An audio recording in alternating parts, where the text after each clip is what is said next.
Good morning. We're sitting here wake and bake with OldSchoolAndCo. I hope you're toke up and tuning in because I've got a good show for you today. I'm talking with my friend Will Daughtery. What's going on, brother? That's right. Thank you for having me on here, Old School. Right Not on, much, man. Coming in here, hanging out at the bunker. Excited to talk about you. Had a lot of cool stuff going on. A lot of good events this week in the libertarian movement that we've been fighting for. Right on. Getting involved with more and more people, trying to bring the movement closer together with the cannabis movement as well. There you go. See eye to eye on so many things. We want to get the government out of so many things in our lives, and that's where we can unite, get a lot of people, I think, involved in the same ideas and the same push forward. So a lot of people don't know we are veteran brothers. You're Air Force. That's right. I'm Jarhead, you know. That's you don't right. have to talk slow to me. I can understand you. And I appreciate you still calling me a veteran even though I was in the Air Force. Thanks for that. Well, I told him my joke earlier, you know. So That's what right. can I say? Okay, so you served in the Air Force. You were in Germany, several different places, Mm-hmm. you know. That's one of those deals where you got a high security clearance. Mm-hmm. And you see people, we talked about veterans. We get banged up a lot in the military. That's right. See people going to a sick bay and walking back with their little bag of pills. That's right. And a lot of us, we don't like that. No. Yeah, I'm not a big pharmaceutical guy. I was addicted to pharmaceutical for 12 years. I've been off of them for 4 years. So people, you go to a pharmacy like that and it's a leash because you can't get away from that. That's what gets me is you can't get away from that drug leash. That's absolutely right. We see it in the military. Mm-hmm. We see it even more so when you get out in the Veteran Administration. Oh, yeah. Sadly. Oh yeah. And my big brother, he was a opiate addict for a long time. He's Right. going to be celebrating 10 years of sobriety Right this year on, in June. man. Yeah. Yeah. So I definitely have seen that firsthand of what pill pushing and painkillers and that prescription industry can do to people's lives, and it is dangerous. Because that opiate addiction affects the entire family. People don't realize that. It does affect, and it reaches out so far in the family. People try to hide stuff, but you can't. Absolutely. You know that they're going to tell you, and everybody knows this who has had an addict in their life or who's been an addict. All addicts are liars. And of course, once they recover, they can get a lot better and heal, but it's a hard fight from opiates. It really is. A lot of people don't make it out of that fight, and we are extremely thankful and extremely blessed that he was able to make it out of that fight with the grace of God and 10 years sober this year. So that is so outstanding. Yeah. So many people fight those drugs like I fought those drugs. I thought I needed those drugs. My body, your body tells you, your mind tells you, you need these drugs to do this, to get through the day. No, I don't, because I haven't used them in 4 years, so I'm pretty good. Amen. You found something better? I found something much better. That's one of those things I'd been using it all along. And, well, I couldn't use it when I was on the pharmaceuticals because they did the drug test. Sure. Now, occasionally they would bust me for cannabis whenever I was going to the pain med doctor. And what really irritated me was occasionally they would get a false positive cannabis on me. And I would get, you come in there, and test positive for cannabis. Now, they're sitting there with their prescription deal and they're telling you they're not going to write you their script. You're out. I'm an addict. Absolutely. Now, always will be an Your addict. withdrawals are about to start. Withdrawals about to start, and they're sitting there and they're pressuring you. Well, you would, there you go. But they will sit there and say, okay, you got a test, but you're negative next time you come in and stuff, so, okay. They'll give you your prescription. Now, that's another thing about being an addict is where the 24-hour drugstores are. Because if you're an addict and your pills run out the 3rd of the month, you can't go to one drugstore until 9 o'clock the next morning. But another drugstore you can go to at 12:05 that night. You had it memorized. Oh yeah, all of them know. We know all the tricks and all the trades. And you think you're getting away with stuff, and you're really not. You're tracked like nobody's business. You start smelling bad. You stop washing your clothes. You stop taking care of yourself. You're just sitting in a chair, man. Because you're a zombie. Yeah. Okay, now what district are you running for Senate? I'm not running for anything yet. So right now I just got elected a few weeks ago as the at-large legislative member of the Oklahoma Libertarian Party. Oh, okay, cool. So what I do now is I keep an eye on what's coming down from the state house, from the state senate. And my job is to find something that we disagree with so that we can, have rallies and events against it, put out messaging against it, send emails against it, make those calls, go knock on those doors at the Capitol if we need to. It's pretty easy to find stuff that we're against, isn't it? Unfortunately, it's extremely easy. What I've learned is that it's a job way too big for one person. I'm trying to learn more about the legislative process, but there's so much coming down that it's a team effort, and really the party has all just helped me with it to keep me involved and send me notices of what's coming down the chain. It is a gung-ho deal. That means work together. Everybody working together. We pull together, we work together, and that's what I always talk about, that high-speed internet, because we are spread all over the state. Sure. And we can reach people, because with our reach, we reach the United States, and Oklahoma is underneath a microscope right now. That's right. With our cannabis program, and we want to get it right. That's right. We're showing the world that freedom can actually work. Freedom can actually work. I love it. That's right. Rock on, brother. Because this, as a medical program, it's about as close to recreational as you can probably find in the country right now. Yeah, yeah. We've got the best medical program, in my opinion. In my opinion, too. I just love our program because the products we've got. I haven't went to other states. Went to Colorado a long time ago, but other states, that have been legalized, they do not have the freedoms we have. We've got flower, we've got edibles, we got just this, that, everything.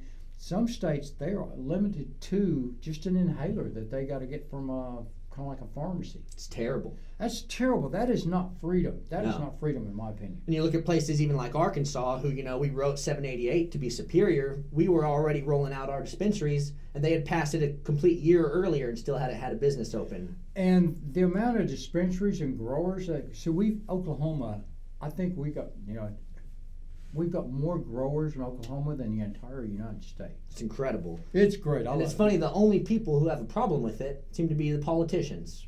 Really? Yeah. I've kind of noticed that. And they just keep writing these laws. We brought it up earlier that the government is like a super tanker. Uh-huh. And it takes forever to turn. But the cannabis family, we're like a speedboat. That's exactly right. Zip. We see a problem, we can zip over here, we can handle that problem, and we can go back over here. That's exactly right. Legislators would just start working with us. Exactly. You bring up a great point about the tanker. A Newsweek survey just came out this week. 91% of Americans now support legalization of marijuana. Right. 91%. And yet, it's still Schedule I drug under the Controlled Dangerous Substances Act. So talk about a freight train. Talk about a tanker. The U.S. government is the slowest entity in the world. Because we can say it goes all the way back to one person wanted $1 million for his agency. He was no longer fighting alcohol because alcohol had been made legal. That's right. And he wanted money for his agency. And the expert that they had, now that's one of those deals where I've just heard about this, but the expert said he took one puff of marijuana and turned into a bat. Okay, now that's some weed I want. I want some of that. I will try that right now. Okay, on that note right now, we're going to take a short break. Come back to Old School and Co. I hope you toke up and tune in.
All right, welcome back to Wake and Bake with Old School and Co. I hope you did toke up, and I hope you're tuning in.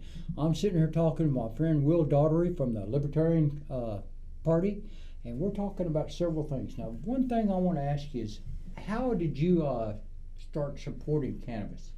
Sure. Well, why? So I started supporting it really from an ideological standpoint with the Libertarian Party. I got involved with them really about 2008 and started supporting Ron Paul, talking about drug decriminalization as a whole. Right. I also heard about those ideas from my older siblings who were a lot older than me and a lot more mature in those ideas. So when I was a ninth grader, I was pretty young when all this happened. We had an opinion paper to write in school. Right. And so I chose cannabis legalization. This was back in 2008, 2009, so this was a long time before people saw this realistically. Yeah. So I got up there in front of the class and I said, this is my paper about marijuana legalization. And the whole class burst out in laughter. I'm sure. Yeah. So the teacher had to shush him up and say, hold on, give him a chance, give him a chance. And I went through and I quoted, NORML. I referenced them. They were doing all the work back then pretty much. And went through the statistics, and I think I made a lot of people start scratching their heads. And luckily, I was betting on the right horse because it was the right thing to do. And as time has gone on, we've seen this movement grow and grow into fruition. And like we said on the last segment, now 91% of Americans support it. Right on. And even if people don't use cannabis, a lot of times they've seen people in their family that do use cannabis, where they're veterans, just whatever reason they use it for. And back in the day, we used to get arrested for it a lot. Now, I've been arrested twice for it. And the money cow that starts, and that affects the entire family too. Sure. And that's why, in my opinion, why so many people support the legalization and the moving from Schedule 1. Schedule 1 just drives me up a wall that cannabis is scheduled. Because cannabis, plant that I love, is in the same category as heroin. So what else I got? Cocaine. It's above methamphetamine. It's more dangerous than meth, supposedly. I can't. Well, that's another one. That just shows the absolute ignorance of the federal government. It's people. We need people in there that know the difference between these drugs. Because you got people in there that have never used or done these drugs. They have no. They read in the books what they do to you, and boom, that's the only knowledge they have of it. I think you're right, and I think the other side of it is because Kamala Harris has admitted to using pot, even though she's locked up a ton of people. She has locked up several people, and then she laughed about it. But I think the biggest thing in government is still the lobbying. I think Big Pharma is still going to have a hand in it, and as long as they're there, the prison unions, the police unions at the federal level, that's where that lobby power is really the most pressured in D.C. I think that's why those wheels are so slow to turn. It's amazingly slow, because we can talk about private prisons too. That's another one of my little thorns in my side that's about 4 feet long and 9 feet wide. Oh, yeah. Private prisons in Oklahoma, and the government guarantees a 95% occupancy rate. That's insane. That's insane. Any guarantee for occupancy, just like quotas for tickets or anything else, you're not giving us a chance to be good. No, it's You're not giving us a chance to surprise you. You're saying we're going to make sure the people are this bad. Yeah. And you know what? If we're not, they're going to make it so. And we all know when the Leos pull us over, they start fishing for stuff. They start looking in your car, asking questions. That's one thing. They just keep fishing. They want to try to build on charges and stuff. You're absolutely right. And you and I, being white men, probably see less of that than a lot of people in this state. Oh, brother, we can talk about that. That's an entirely different show. True. There. Yeah. True. Because I've been with several friends when they get pulled over, and it's an entirely different experience than whenever, because we get pulled over when I was a teenager and stuff, and it's fun. I got pulled over by the cops. But if you're a person of color and you get pulled over, it's an entirely different experience. Absolutely. And being young as well. When I was growing up, it was a lot more pressure, a lot more digging, a lot more questions. Nowadays, they look at me, maybe a crew cut and stuff, and I tell them to have a nice day, and I'm respectful, and it's never an issue. I've never had a cop ask me to search my car. But I think that probably... Really? Yeah. Surprisingly. But I think the you color don't know of my what skin, I used to look like, do you? I guess not, no.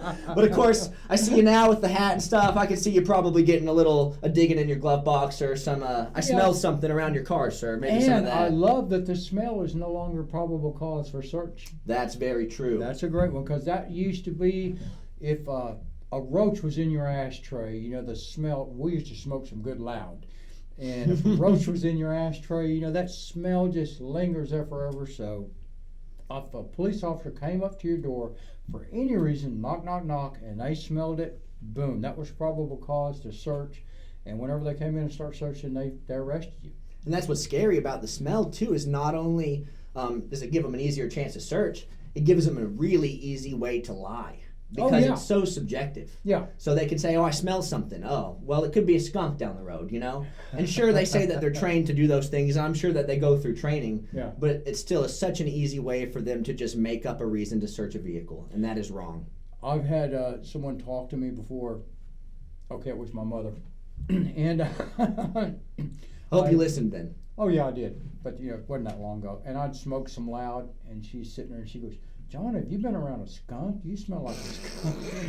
You know what? I was sprayed, yep. It was great. I said, yeah, I was a heck of a skunk. I got a pet one. I'm going to probably smell like skunk a lot, Mom. Well, there you go. Skunk loud. There you go. Right on. That's good. Okay, now, you're from Oklahoma. Uh-huh, I am. Right on. I love that. Another fellow Okie. Cool. That's right. I grew up in Stillwater, born and raised. Oh, okay. I won't hold that against you. Go Pokes.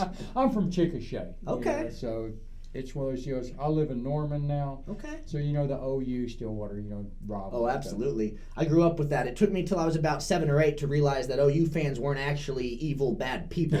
They just were from a different part of the state and liked a different football team. I was really raised thinking that that was the devil. Oh, I understand, man. Some people get, you know, so dedicated to it. I dig it. We're a little bitter. You know, we have one national championship that was voted to us and taken from the Army, which isn't the most respectful championship, you know, versus y'all's 5. So we're a little bitter. Well, I'm not a big sports fan. You know, I watch it because, you know, we live in Norman. You know. Sure.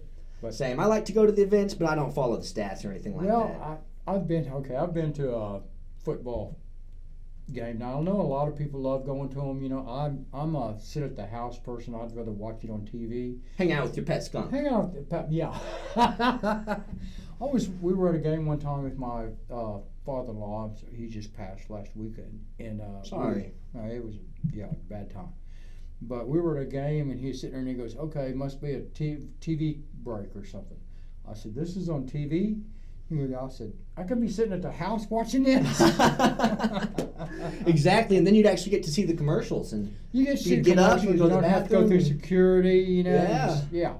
No, I'm with you. I like to go to that stuff every once in a while, but no, I'm not a huge sports guy either. I like to spend my time outdoors, hanging out with friends, and doing stuff like this, pushing for the cause. Now, cannabis events are entirely different for me. I love going to cannabis events because I get to talk to so many people. I meet so many new people. I always meet somebody new at these events, and it's so much fun. Heck yeah, and that's where you and I got introduced, actually. It was. At that protest a few weeks ago, or actually about a month ago now. Yeah, it was about a month ago, yep. And so it's amazing you go to those events, and that's where you get connected to other people in the cause, like-minded people who are pushing for the same ideas. Right on. And it just gets the train moving faster and stronger. There you go. All right, well, right now we're going to take another short break. This is OldSchoolAndCo. Did I forget where I was at? I hope you toke up and tune in while we're gone.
Welcome back to Wake and Bake with Old School and Co. I hope you toked up and tuned in while we're gone. I'm sitting here talking to my friend Will Daugherty from the Libertarian Party. What do you got going on, Will? That's right.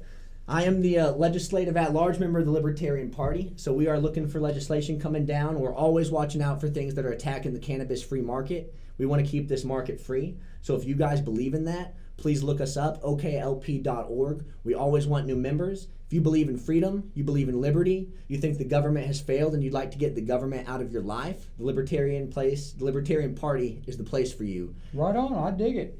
Now, you have literature set around, do you, at different dispensaries, do y'all spread flyers around and stuff like that? You know, we did for the cannabis protest that we organized a month ago, yeah. but that's a fantastic idea, and I'm going to take that and run with it because we should. That would be good because, there's places like, we got a lot of dispensaries, so we can spread around, and there's several places, like MABS, Natural Solutions in Norman at 2315 East Lindsay. That'd be a good place to set up some flyers. Okay, I'll absolutely do that. Okay, now they've got a little ointment down there they call unicorn oil. Now, you don't know about the neuropathy on my foot. So I've had neuropathy for a long time, and on my toe, we've had to remove the toenail, all kinds of stuff like that. And I've been dealing with the pain. This unicorn oil has no THC, no CBD, nothing like that. It's just essential oils. And in my opinion, it's helping me with pain on my foot. That's awesome. I know, cool. If it works, keep using it. I do, because anything that works, that helps, I will use and I will recommend to people too. Absolutely. Now, there's several other places, we could sit there and go. Now, are you in Oklahoma City? I am in Oklahoma City. I live right in central Oklahoma City off May Avenue. Okay, cool. I'm right across from Eden Rose Dispensary, so that's kind of the one closest to me. I understand. Yeah, well, you're also close to D's Nugs and more. That's right. Yeah, that's he's right. at 1600 Southeastern, and that's another good place we could set up some absolutely flyers and stuff. So cannabis prohibition, opposing drug prohibition entirely, has been on the Libertarian Party platform since 1971, whenever the party was founded. Right. So you're exactly right, that if we can distribute that stuff to those dispensaries, then I think we can find a lot of like-minded people because no other party had adopted that mindset. I love talking about distribution because, we've got people right now, they're going from grows, they go around to different dispensaries trying to sell products. Sure. Well, we've got CZP, Canazon Prime. And they are for your transportation and storage needs of any cannabis products that you need. Now, this is armed security. They go with pickup, they transport from the grow, they store. What I really like is they enter into a system, and if you're a dispensary in their system, and someone comes in and say, I like White Widow. Okay, I don't have any White Widow. Well, CZP is a storage place, and they can sit there and type in on their computer, and tomorrow they can get White Widow at that dispensary. Wow, that's incredible. I love that. I love the connection. That's why I push high-speed internet, because we need to communicate. Yeah. And we communicate all over the state. That's why it needs to be in these rural areas, because a lot of our grows are in rural areas. That's true. I think as time goes on, we're going to get that internet more and more widespread. It's just going to connect the whole world, even globally. And as we get more and more information spread, hopefully we can share these ideas about freedom and liberty faster to more and more people. That's what's great, is sharing ideas about liberty. I hate it when anybody tells me, you have to do this just exactly right. No, I'm a free thinker. I'm out there. I'm always trying to solve problems, improvise, adapt, and overcome. And I don't like being in this little box. You've got to be right here, do everything right. No. Absolutely. Well, when you have government make solutions, they think it's going to be a one-size-fits-all thing, and they're deciding from the top. They don't see everybody's lives. They're not looking at the little guy, ma and pa. They don't know what's happening in our families and our communities. Libertarian Party is about keeping those decisions local, close to the people, and really keeping government out of as many things as we can. And agree. That's these small businesses like MABS Natural Solutions in Norman at 1325 East Lindsay. Mm-hmm. People are working on a small budget, not a lot of margin here. Sure. Now this metric, these tags and stuff coming in, that's going to add to. Now down at MABS, they did give up one of their licenses because of the new regulations and stuff. That's terrible. And I really am not a fan of the metric system. I think that I don't hear very many patients complaining about the quality of cannabis that they're consuming. Right. I don't hear anybody worrying about it, and if they do, they can go to a different dispensary because we've got a ton of them. Right. I don't. We do have a bunch of them. You go next door. If you don't like this one, go next door to that I've one. done that before. And there you go. Now, we're talking about the metric system. We're not talking about, now this is a roach clip. We're not talking about measuring something here. Now, this is going to be about, I don't know, it's about 14 centimeters. I don't measure in Better in inches. Now, this is one of those deals that I'm going to be giving away on TikTok. Heck yeah. This is a roach clip that I make.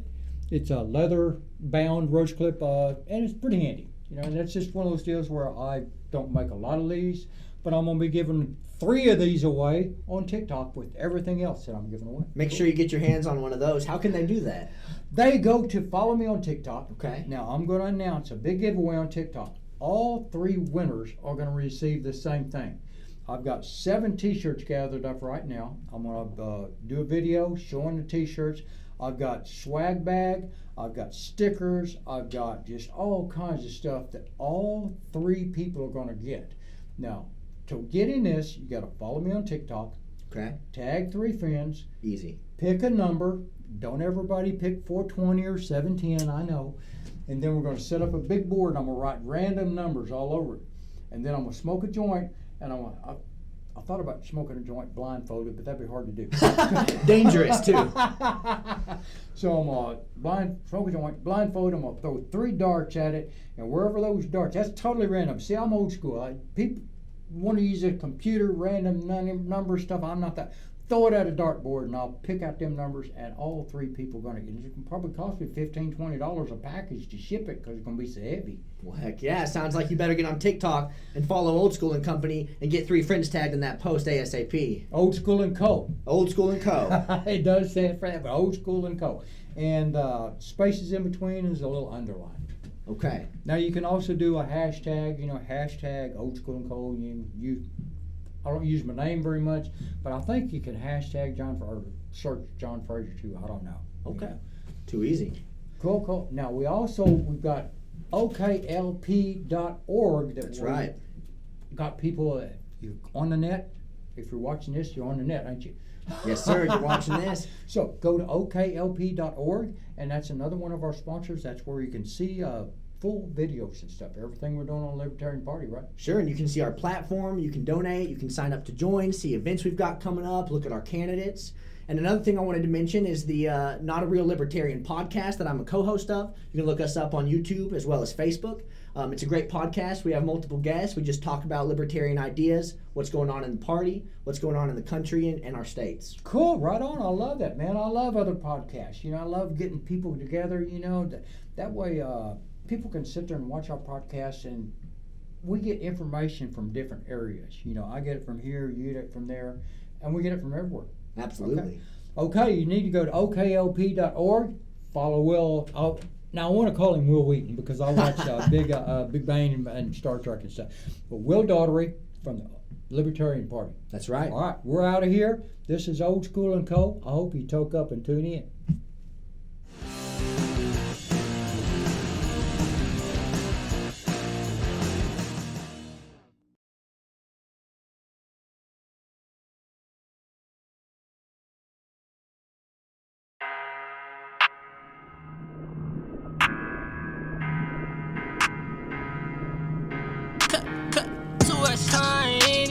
Set me sign to the bodies on the water for my service.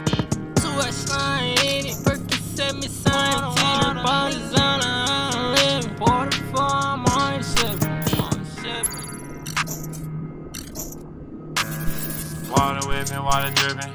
Broke the pack, mixed it with the measures.